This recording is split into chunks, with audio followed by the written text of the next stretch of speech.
गंज की सीट हम लोग जीते। वहीं मोकामा वाली सीट जो वैसे ही बहुत कठिन कही जा रही थी, बट उसका जो एक हार का मार्जिन बड़ा होता, उसको कई हद तक हम लोगों ने सीमित करने का काम किया।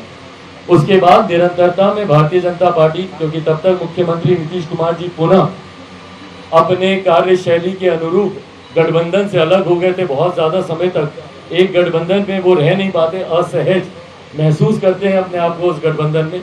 वो गठबंधन से अलग हुए। भारतीय जनता पार्टी के कई नेता तब से लेकर अभी तक मेरे पार्टी के तमाम वरिष्ठ नेताओं के संपर्क में रहे।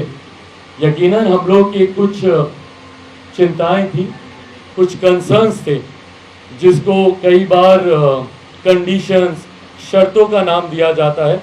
वो कोई शर्तें नहीं थी, वो हम लोग की चिंताएं थी, जिसको हम लोगों ने भारतीय जनता पार्टी के शीर्ष नेतृत्व के समक्ष पिछले दिन मैंने रखा, और उससे पूर्व भी उनके द्वारा उनके तमाम नेताओं के समक्ष उनको रखने का मैंने काम किया।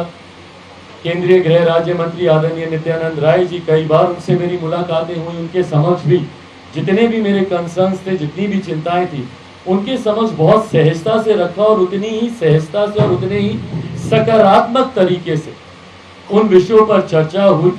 और एक आम सहमति बनने के बाद कल मेरी केंद्रीय गृह मंत्री आदरणीय अमित शाह जी से मुलाकात हुई, और भारतीय जनता पार्टी के राष्ट्रीय अध्यक्ष आदरणीय जेपी नड्डा जी से मेरी मुलाकात हुई। और इन तमाम बातों पर एक आम सहमति बनते हुए बहुत सकारात्मक तरीके से ये चर्चाएं हुई, बहुत पॉजिटिव ये बातचीत रही। और अंतोगत्वा इन तमाम विषयों को मद्देनजर रखते हुए लोक जनशक्ति पार्टी रामविलास के तमाम राष्ट्रीय पदाधिकारी, तमाम राज्यों के हमारे पदाधिकारी, प्रदेश के तमाम पदाधिकारियों से एक आम राय बनाकर चर्चा कर कल लोक जनशक्ति पार्टी रामविलास ने एनडीए में औपचारिक तौर पर पुनः जुड़ने का ये फैसला लिया है। और इस फैसले के मद्देनजर आगामी 2024 का लोकसभा का चुनाव एनडीए कैसे मजबूती से लड़े। और बिहार में जो पिछली बार एक चूक हो गई थी, एक सीट से हम लोग रह गए थे, 40 में से 39 जीते, एक सीट हम लोगों की रह गई थी, तो इस बार कैसे 40 की 40 सीट जीते। और ये कोई ऐसा टारगेट नहीं है, ऐसा लक्ष्य नहीं है जो कि अनअचीवेबल हो। पूरी तरीके से आज की तारीख में जो भी बिहारी है, या जो भी बिहार की जनता के रुख को अब समझता है, तो वो इस बात से सहमत होगा कि मुख्यमंत्री नीतीश कुमार जी जिस गठबंधन में रहेंगे, वो उस गठबंधन को नुकसान ही देंगे।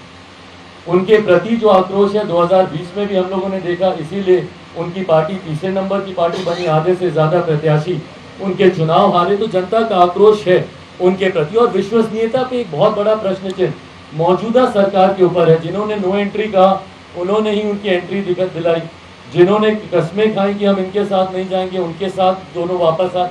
तो व्यक्तिगत महत्वाकांक्षाओं के लिए बना हुआ बिहार में ये महागठबंधन जनता को कम से कम स्वीकार्य नहीं है। और ये मेरे विश्वास को बढ़ाता है कि आने वाले लोकसभा के चुनाव में एनडीए गठबंधन मौजूदा प्रधानमंत्री आदरणीय नरेंद्र मोदी जी के कुशल नेतृत्व में 40 की 40 सीटें में बिहार से मैं बोल सकता हूं, बाकी राज्यों में भी यकीनन बेहतर प्रदर्शन रहेगा, बट बिहार से 40 की 40 सीटें हम लोग जीतेंगे। और 2025 में बिहार में एनडीए की सरकार, और ये वो एनडीए की सरकार नहीं जो चुनी तो जाती है एनडीए के साथ पर चलाई जाती है महागठबंधन के साथ, एक ऐसी एनडीए की सरकार जो माइनस नीतीश कुमार जी की होगी, और एक स्थिर सरकार 2025 में बिहार को मिलेगी। इसी के साथ ये औपचारिक घोषणा कि लोक जनशक्ति पार्टी रामविलास अब एनडीए का मजबूत हिस्सा है, ये आज आप लोग के समक्ष मैं करता हूँ। अब अगर आप